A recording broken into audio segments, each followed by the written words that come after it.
சீரியல்களின் full எபிசோடுகளை Sun டிவியில் ஒளிபரப்பான உடனே எக்ஸ்க்ளூசிவாக சன் நெக்ஸ்டில் மட்டும் ஃப்ரீயா பாருங்கள்.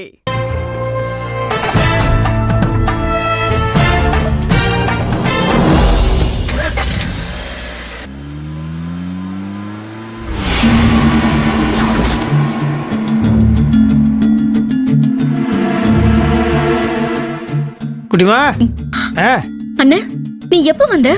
நான் எப்பவோ வந்துட்டேன். போனுக்கு என்னாச்சு? நான் எத்தனை தடவை உன் போனுக்கு போன் பண்ண தெரியுமா? ஏன் கேக்குற? அது போனை வேலையை செய்யல. போச்சு. ஆமா, நானே எல்லாத்துக்கும் போன் பண்ணி பாக்குறேன். என்ன தெரியல. நானும் உங்களுக்கு போன் பண்ணி பண்ணி பார்த்து வெறுத்தே போயிட்டேன். என்னதான் ஆச்சு? நீயே வெறுத்து போயிட்டியா? உடனே வந்திருப்பேன். அந்த இன்ஜினியர் என்னடானா அந்த மிஷினுக்கு இந்த ஸ்பேர் பார்ட் வாங்கணும், அது கார்டு இருக்கணும், வாரண்டி இருக்கணும், கையெழுத்து போடணும், டூப்ளிகேட் வந்துடும், அதனால் ஊருக்குலாம் போதீங்க இங்கே இருந்துன்னு சொல்லிட்டாரு. அதனால தான் ஒரு வாரம் அங்கே இருக்க வேண்டியதாக போச்சு. ஐயோ ஊராது, என்ன வெயில் கொளுத்துறா சாமி. அப்பா இது என்ன வெயில்? உங்க 2 பேர் கையில் இந்த சால்வை? பூமி பூஜைக்கு போயிட்டு வரோம். பூமி பூஜை? என்ன பூமி பூஜை? யாரோட பூமி பூஜை? எங்க போட்டாங்க? அண்ணே, நீ ஏதாவது சாப்பிட்டியா? இல்லையே. சரி, நீங்க பேசிட்டு இருங்க, நான் போய் காஃபி போட்டு எடுத்துட்டு வரேன். என்ன பூமி பூஜை? என்ன இரு, புரியல. அண்ணே, நீ அந்த சரவணனை புதைச்ச இடம் இருக்குல்ல, அந்த ஓனர் தான் வந்து கூப்பிட்டாரு. அந்த பில்டிங் விஷயமா ஓனருக்கு அவர் பார்ட்னருக்கு ஏதோ பிரச்சனையா, அதனால கேஸ்ல இருந்துச்சாம். இப்போ அவருக்கு சாதகமா கோர்ட்ல தீர்ப்பு சொல்லிட்டாங்களாம். அதனால இந்த பில்டிங்கை இடிச்சிட்டு புதுசா ஒரு பில்டிங்கை கட்ட வேலையை ஆரம்பிச்சிருக்காரு. புதுசா கட்ட போற பில்டிங் பூஜைக்கு தான் நானும் பொண்ணியும் போயிட்டு வரோம். அண்ணே, அந்த இடத்துல பொக்லைன் மிஷினை வச்சு குழி தோன்றப்போ எங்க சரவண பாடி மேல வந்துருமோன்னு பயந்துகிட்டே இருந்தேன். நல்ல வேலை, அங்க இருக்கிற வரைக்கும் சரவணனோட பாடி கிடைக்கல. கிடைக்கலன்னா அவங்க எங்க தோண்டாங்க? நீ எங்க புதைச்சு வச்ச? அங்க ஒரு மாமரம் இருக்கும், அந்த மாமரத்துக்கு பக்கத்துல ஒரு வீடு. இல்ல குட்டிமா, இப்ப அவங்க தூரமா தோண்ட ஆரம்பிச்சாலும் கொஞ்ச நாள்ல முழுசா தோண்ட ஆரம்பிச்சிருவாங்க. உண்மை வெளியே வந்துடும். இப்ப என்ன பண்றது? நான் என்ன ஒரு அண்ணே, நானும் கூட வரேன். நீ இதுக்கு இல்ல இல்ல, நான் இங்க இருந்தா எனக்கு மண்டையை வெடிச்சிடும். நானும் வரேன். வா. சரி வா வா.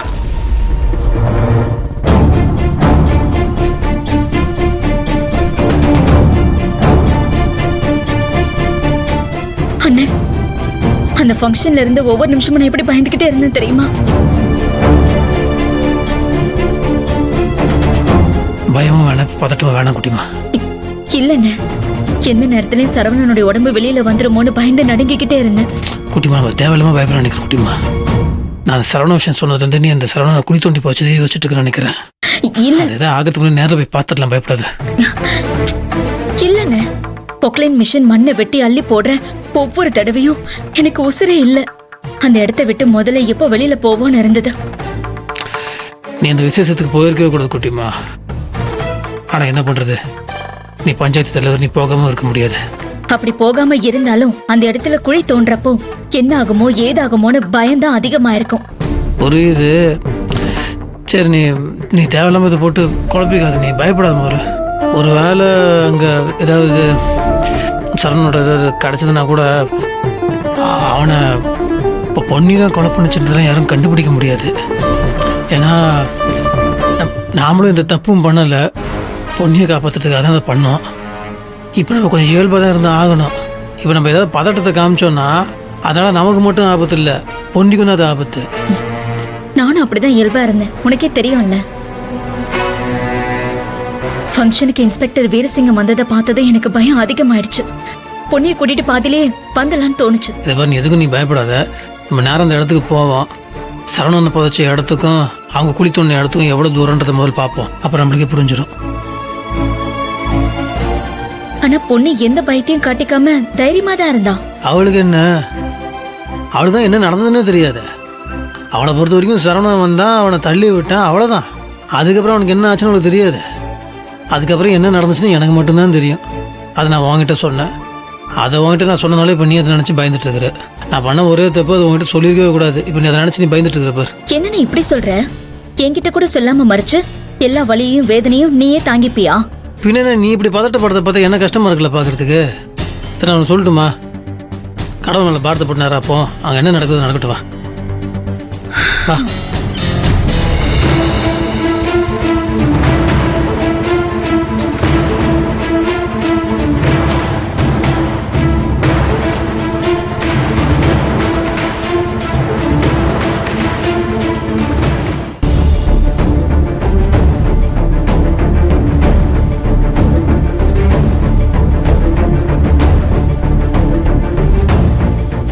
வணக்கம். சரி நீங்க போய் வேலையை பாருங்க. சரிங்க ஐயா. வாங்கம்மா. ஆ, வணக்கம் சார். வாங்க. அண்ணனும் நானும் ஒரு வேலையா இந்த பக்கம் வந்துகிட்டு இருந்தோம். அப்படியே உங்களை பார்த்துட்டு அண்ணன். ரொம்ப சந்தோஷமா. இந்த இடம் ஆள் நடமாட்டமே இல்லாமல் இருந்துச்சு. கேஸில் இருந்துச்சுல்ல? ஆமா சார், ரொம்ப வருஷமா கேஸ் முடியாம இருந்தது. இப்பதான் என் பக்கம் தீர்ப்பாயிருக்கு.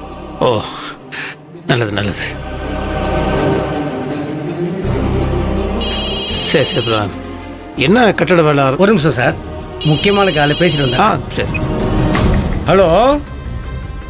சொல்லுங்க சார்.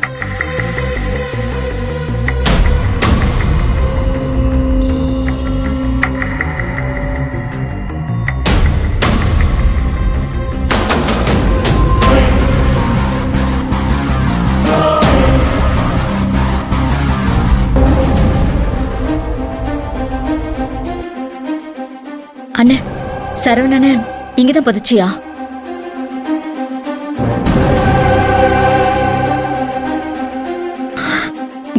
என்ன?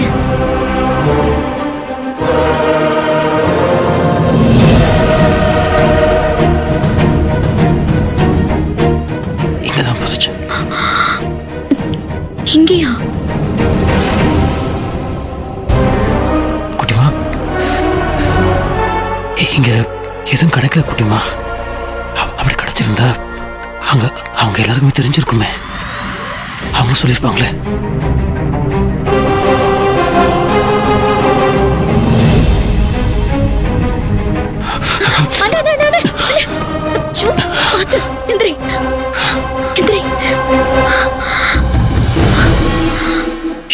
என்ன குட்டிமா அது? ஒண்ணுமே புரிய மாட்டேங்குது. சரி பார்த்து.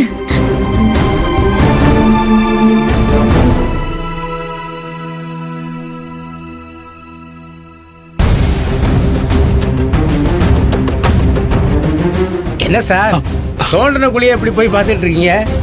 இல்லை பரவாயில்ல இல்லை சார்.